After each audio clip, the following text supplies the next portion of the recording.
অবশেষে সম্মিলিত ৫ ব্যাংকের গ্রাহকদের গতানুগতিক মুনাফা দিতে চূড়ান্ত সিদ্ধান্ত হল।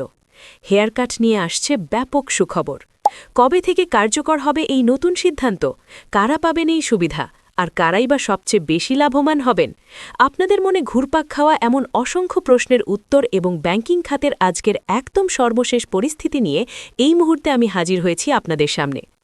আজকের এই ভিডিও শেষে আপনাদের জন্য এমন কিছু গোপন ও গুরুত্বপূর্ণ তথ্য দেব যা আপনি পূর্বে কখনোই কল্পনাই করেন নাই। তাই ভিডিওটি না টেনে একদম শেষ পর্যন্ত দেখার অনুরোধ রইল। শুরুতেই আপনাদের জানিয়ে রাখি, আজকের ভিডিওর মূল তথ্যসূত্র হচ্ছে দেশের শীর্ষস্থানীয় এবং অত্যন্ত বিশ্বস্ত জাতীয় দৈনিক পত্রিকা প্রথম আলো। তাদের প্রকাশিত আজকের একদম সর্বশেষ আপডেট নিউজ থেকে তথ্যগুলো সংগ্রহ করে এবং বর্তমান ব্যাংকিং খাতের আজকের দিনের উত্তপ্ত পরিস্থিতি গভীরভাবে বিশ্লেষণ করে আমি আপনাদের জন্য এই বিশেষ পর্বটি তৈরি করেছি, যাতে আপনারা সম্পূর্ণ সঠিক এবং বস্তুনিষ্ঠ তথ্যটি পেতে পারেন।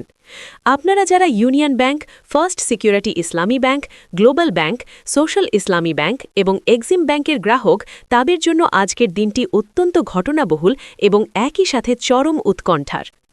আপনারা ইতিমধ্যে হয়তো জেনে গেছেন যে এই ৫টি ব্যাংককে একীভূত করে সম্মিলিত ইসলামী ব্যাংক গঠনের প্রক্রিয়া চলছে। কিন্তু এই ব্যাংকগুলোর সাধারণ আমানতকারীরা আজ যে তীব্র ক্ষোভের বিস্ফোরণ ঘটিয়েছেন তা পুরো দেশের ব্যাংক খাত এবং প্রশাসনকে রীতিমতো নাড়িয়ে দিয়েছে। আজ বাংলাদেশ ব্যাংকের প্রধান ফটকের সামনে অর্থাৎ মতিঝিলের শাপলা চত্বরে এক অভাবনীয় এবং হৃদয় বিদারক দৃশ্যের অবতারণা হয়।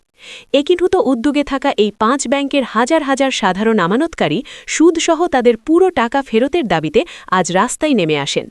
আজ সকাল ১১টার দিকে পূর্ব ঘোষিত কর্মসূচি অনুযায়ী তারা বাংলাদেশ ব্যাংকের সামনে মানববন্ধন এবং অবস্থান কর্মসূচি শুরু করেন।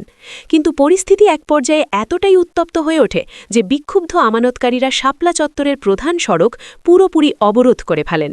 যানজটে অচল হয়ে পড়ে পুরো এলাকা। সাধারণ মানুষের কষ্ট আর ক্ষোভের এই বিক্ষোভে এক পর্যায়ে আইনশৃঙ্খলা রক্ষাকারী বাহিনী আজ জলকামান ব্যবহার করে তাদের সরিয়ে দিতে বাধ্য হয়। একটু চোখ বন্ধ করে ভাবুন তো দর্শক, নিজের সারা জীবনের ঘাম ঝরানো জমানো টাকা নিজের পকেটে ফেরত পেতে সাধারণ মানুষকে আজকের দিনের রাস্তায় দাঁড়িয়ে পুলিশের জলকামানের পানি খেতে হচ্ছে। এর চেয়ে দুর্ভাগ্যজনক আর কি হতে পারে? এখন আপনাদের মনে প্রশ্ন জাগতে পারে, কেন পরিস্থিতি আজ এত দূর গড়ালো? কেন মানুষ এতটা মরিয়া হয়ে উঠল?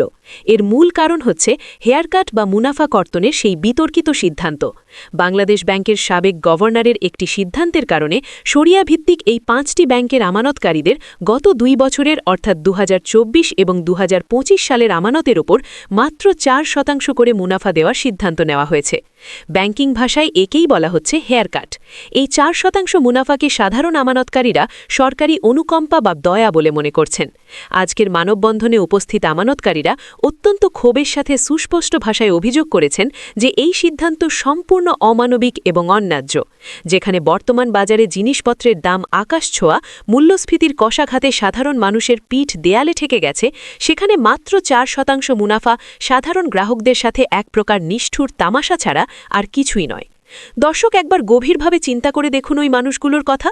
আজকের এই বিক্ষোভে এমন অনেকেই ছিলেন যারা সারা জীবনের জমানো সঞ্চয়, পেনশনের পুরো টাকা, প্রবাসী সন্তানের পাঠানো অর্থ বা শেষ সম্বল জমি বিক্রির টাকা এই ব্যাংকগুলোতে জমা রেখেছিলেন জীবনের শেষ বয়সে একটু শান্তির আশায়। অথচ বাস্তব চিত্র হলো অনেকেই এই ব্যাংকগুলো থেকে তাদের মূলধন তো দূরের থাক, সামান্য মুনাফার টাকাটাও তুলতে পারছেন না দীর্ঘদিন ধরে।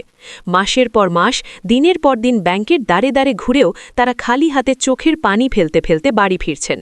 এই নিজেদের জমানো টাকা তুলতে না পারার কারণে কারো হয়তো বিনা চিকিৎসায় স্বজন মারা যাচ্ছে, কারো ছেলে মেয়েদের পড়ালেখার খরচ বন্ধ হয়ে গেছে, আবার কারো সংসারের দৈনন্দিন ৩ বেলার খাবার মেটাতে গিয়ে চরম কষ্টে মানবেতর জীবন যাপন করতে হচ্ছে।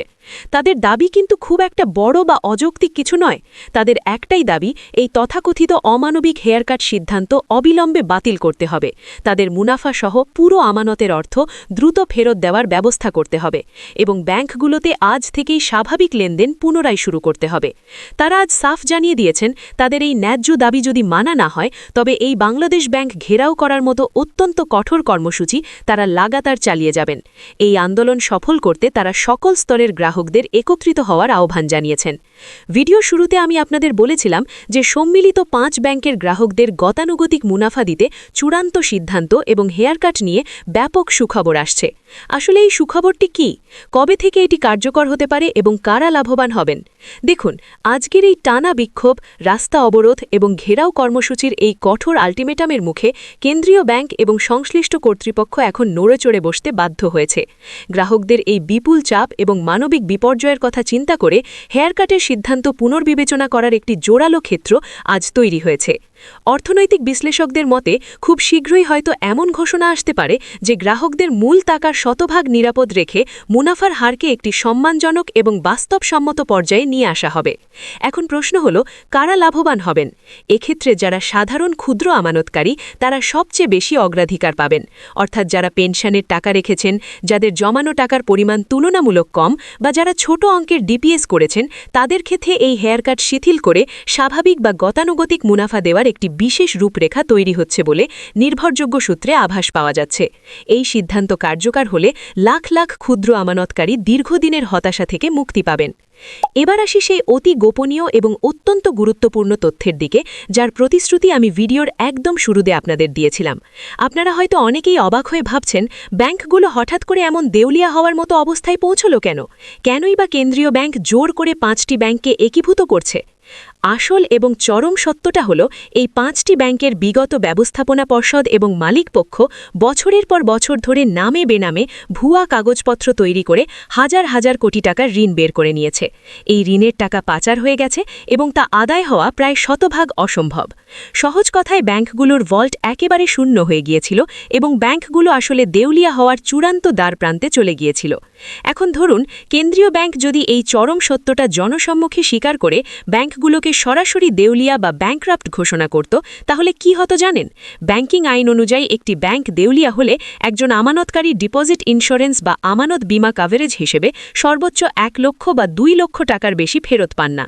একটু ঠান্ডা মাথায় চিন্তা করুন দর্শক, আপনার যদি এই ব্যাংকগুলোতে 50 লক্ষ বা 1 কোটি টাকাও জমা থাকত, আইন অনুযায়ী ব্যাংক দেউলিয়া হলে আপনি ক্ষতিপূরণ হিসেবে পেতেন ওই সামান্য 1 বা 2 লক্ষ টাকায়।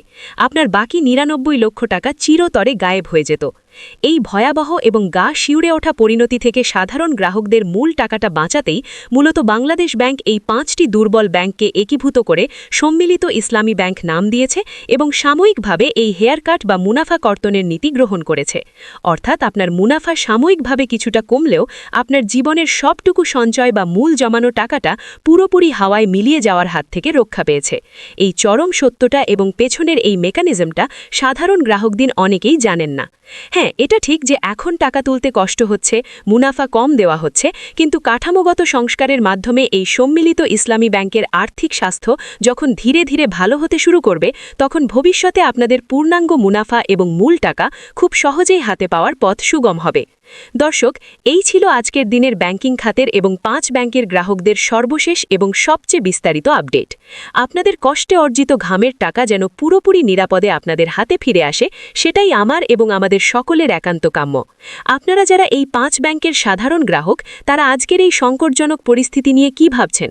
হেয়ারকাট এবং একীভূত হওয়ার এই সিদ্ধান্ত নিয়ে আপনাদের ব্যক্তিগত মতামত কি, তা অবশ্যই নিচে কমেন্ট বক্সে লিখে জানাবেন।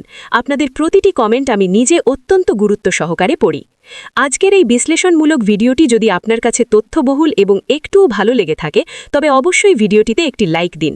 আর দেশের অর্থনীতি, শেয়ার বাজার এবং ব্যাংকিং খাতের এমন সব গুরুত্বপূর্ণ এবং রিয়েল টাইম সর্বশেষ আপডেট সবার আগে পেতে আমার চ্যানেলটি সাবস্ক্রাইব করে পাশের বেল আইকনটি বাজিয়ে রাখতে ভুলবেন না। আজকের মতো আমি এখানেই